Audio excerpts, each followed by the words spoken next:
welcome back to my channel. Today I'm showing you my top 5 booty exercises that are amazing to grow your booty and get you that bubble butt. bubble. Oh my god, bubble butt.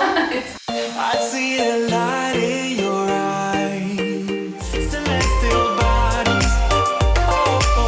A few of these exercises are more well-known exercises, but a few of these are a little bit different, not what you see in a typical booty workout. These are especially great to grow your booty and not really your thighs as much. I have found that a lot of the really popular booty exercises hit the quads a lot, and for my quad dominant girls, like if you're like me, we want to try to isolate and hit that booty more than the thighs as much as possible. So if that's what you're looking for, then I got you. And all of these exercises can be done with just dumbbells or just some kind of handheld weight. So you don't even really need any gym machines to do this. You just need some form of weight that you can use at home. So I actually do have a whole 1 hour full length follow along workout of these exact exercises up on my workout app Daily Thrive. We do the glute activations together, we do every single set together, we rest together, and we even stretch and cool down at the end together. So I'm there with you every single step of the way. So if you want to try this workout with me, download Daily Thrive, and it is up in the booty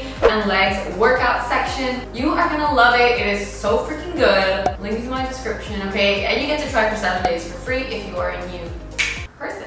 Okay, so first I'll be showing you the top 5 exercises that I love to do, and then I'll be going over a few really important things that you need to know, and these are just as important, if not more important, than the actual exercises you do. So for example, how heavy you should lift, how many sets and reps, also the things that you should be eating to help, maintain your booty growth and help you grow your muscle. So make sure you stick around and you take some notes. All right, let's go. Let's get ready. Okay, wait. Ooh, let's try again. Alright, so let's go. And as you can see from a lot of these workout clips, I am sipping on my Women's Best BCAAs. I do drink my BCAAs in every single booty and leg workout, especially if I'm using weights. I will go over more in depth of why BCAAs are important for muscle maintenance and muscle growth. But I do want to let you know that we are having the International Women's Day sale, and my athlete series is 30% off. So this is like part of my Women's Best products collab, and the athlete series very rarely go on sale. This is like once or twice a year kind of thing. So if you've been wanting to grab something,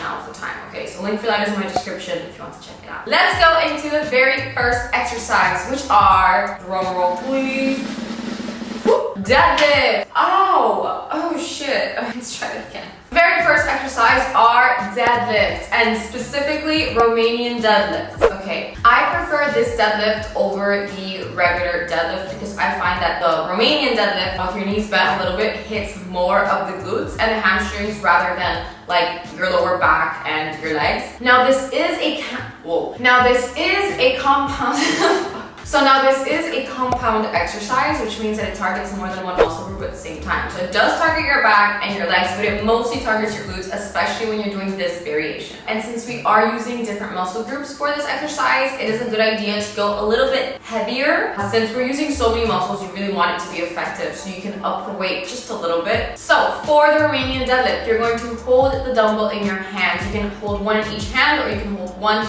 with both hands together. You're gonna start with your feet about shoulder width apart. Your knees are gonna have a slight bend to them. So you wanna make sure you keep your core tight during this whole exercise and your back stays neutral. So what you're gonna do is you're gonna hinge at the hips. When you hinge at the hips, that means your hips actually go back. You're not just leaning your upper body forward and leaving your hips where they are. You're actually hinging at the hips, sitting them back. Focus on keeping the weight in your heel. Your core should be tight and your neck should be neutral. You should go as low as your leg flexibility allows. Do not go so low that your back starts to round. So it's really important that your back stays stiff and straight the whole time. And focus on looking straight ahead. Don't crank your neck like up to look up. Make sure it's neutral. You want to focus on keeping your shoulders down away from your ears and your shoulder blades kind of like pinched together a little bit. Don't feel like you have to go all the way down to the floor. Go as far down as your flexibility allows. If you start to go so far down that you feel your back start to round, you need to stop. Okay, that's as far as you're going. Now when you come back up, brace your core and really press up from your heels when you come up. You should feel your glutes like flex when you're coming up in this exercise.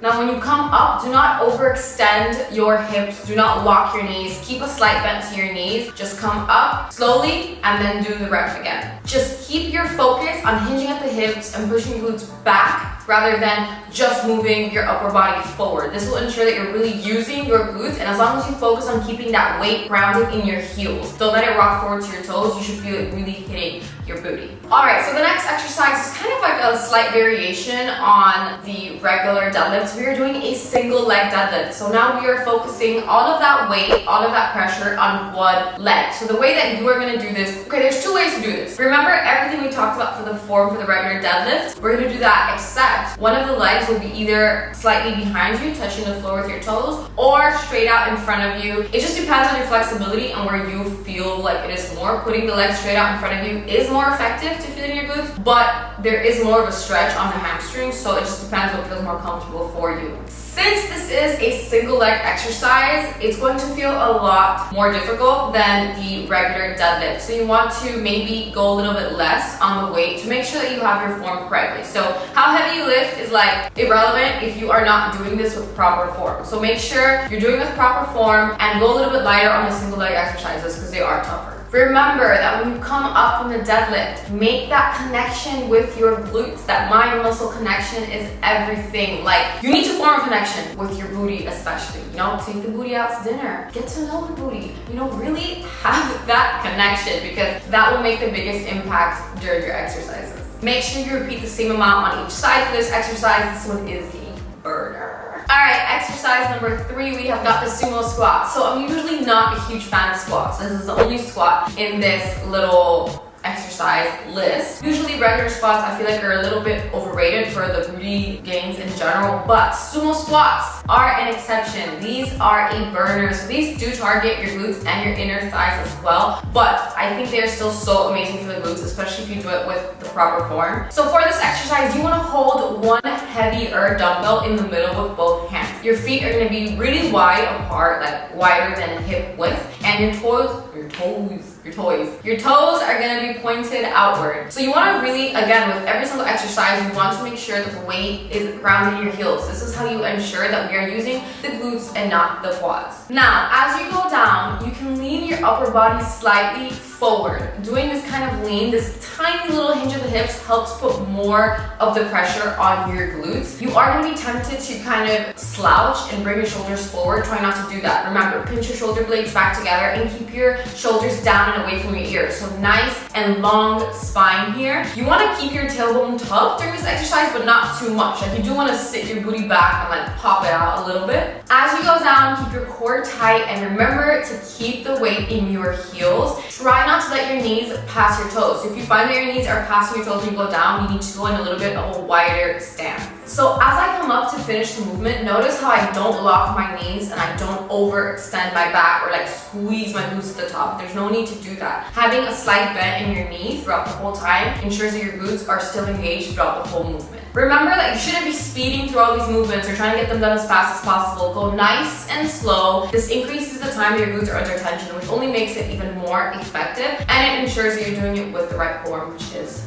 key. For the next exercise, this one is a little bit different. For this one, we are doing a fire hydrant with a dumbbell. So in general, any kind of glute isolation exercise, I love so much. The issue is that most of them, you need to use ankle weights, and usually the ones that are effective are the heavier ankle weights, and I know that's not easy to get for a lot of people. So the fire hydrant with the dumbbell is a great one that you can do with just a dumbbell. So you're gonna go ahead and get into fire hydrant position. You wanna make sure that your shoulders are on top of your wrists and your hips are on top of your knees. So you're nice and aligned. You're gonna place a dumbbell in between like your knee fold and you're gonna hold it there. So depending on which dumbbell you're using, this might be a little bit easier, a little bit harder. You want to tuck the tailbone, like make a little ugly butt in this position so that your back is not overarched, but you also shouldn't be rounding your back either. Try to keep it straight and strong. So you are going to bring the knee up to the side with the dumbbell there and bring it back down. You don't have to go super duper high. I know we have different flexibility in our hips, so go as high as your body allows. Now, a lot of people get concerned because they can feel this exercise in both glutes. You are supposed to. One of the glutes is working to get your leg up and the other glute is working to keep your body still and and balance basically. And for this exercise, you should go as slow as possible so that you focus on keeping your upper body as still as possible. So you should not be swinging your leg out and swinging your upper body and using the momentum to get the leg up, because then you're not really using the muscle. You want to make sure the movement really comes from the muscle. And for this one specifically, since we are activating the glutes, there's no other muscles working here. Like, it's just the booty. So a lot of people need to start with a pretty light weight for this exercise and then build up from there. Even doing this with just body weight, like even I that have been doing these booty workouts for so long, just doing this with body weight is such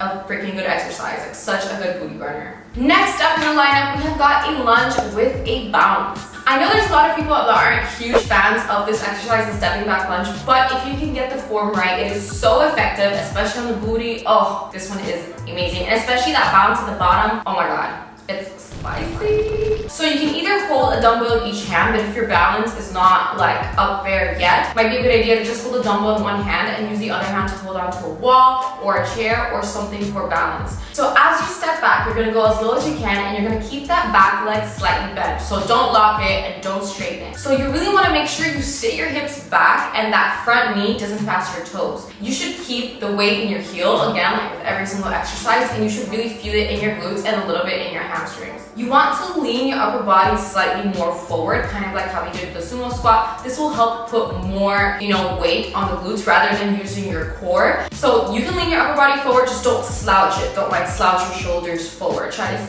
keep it nice and strong. And it's okay in this exercise to feel it a little bit in your quads as well. This is an all-around great leg workout, but it does hit your glutes, especially when you do the bounce at the bottom. Now the trick is that when you come up, focus on pressing up through your heels. So you should not be pressing up through your toes. If you're pressing up through your toes to come up, you're gonna feel it all in your quads. You're not gonna feel it in your glutes. So when you press up through that heel, it's like you're pressing the heel into the ground to bring yourself back up. That's when you should really feel it in your booty. So you can stay in this position and do the bounce, and each bounce is its own rep, or you can step back, do a bounce, come back up, and that can be its own rep. When you stay low and you're bouncing the whole time, you're really just focused on hitting the glutes, but when you come all the way up each time, you're really just hitting the glutes, hamstrings, and quads. It's an all-around great booty and leg exercise. Alright, so now that you have seen the top 5 exercises, let's talk about all the other very important stuff. Starting off with how heavy you should be lifting. How heavy should your dumbbells be? I get this question all the time, and I'll tell you right now that this is something that is so personal and different for you, but I will give you a way to figure out what is the perfect weight for you. You should aim for about 12 to 15 reps.